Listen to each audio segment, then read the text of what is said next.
আপনি কি জানেন পশ্চিমা ফুটবলে মুসলিম খেলোয়াড়দের সংখ্যা কেন এত বেড়েছে? বর্তমান ফুটবল বিশ্বের সবচেয়ে বড় তারকাদের মধ্যে অনেকেই মুসলিম, যেমন Mohamed Salah, Zinedine Zidane, Karim Benzema, Riyad Mahrez, Achraf Hakimi, N'Golo Kante এবং লামিন ইয়ামাল। এর অন্যতম প্রধান কারণ হল অভিবাসন। গত কয়েক দশকে আফ্রিকা, মধ্যপ্রাচ্য এবং এশিয়ার বিভিন্ন অঞ্চল থেকে লক্ষ লক্ষ মুসলিম পরিবার ইউরোপে বসবাস শুরু করেছে। তাদের সন্তানরা ইউরোপের বিশ্বমানের ফুটবল একাডেমিতে প্রশিক্ষণের সুযোগ পেয়েছে। আরেকটি কারণ হল ইউরোপের উন্নত যুব ফুটবল ব্যবস্থা।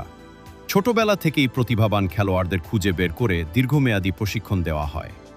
ফলে অনেক মুসলিম বংশোদ্ভূত খেলোয়াড় বিশ্বের সেরা লিগগুলোতে পৌঁছাতে সক্ষম হয়েছে।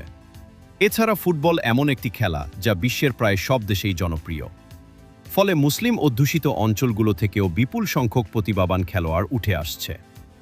আজ ইউরোপের অনেক জাতীয় দলেই মুসলিম বংশোদ্ভূত খেলোয়াড় গুরুত্বপূর্ণ ভূমিকা পালন করছেন।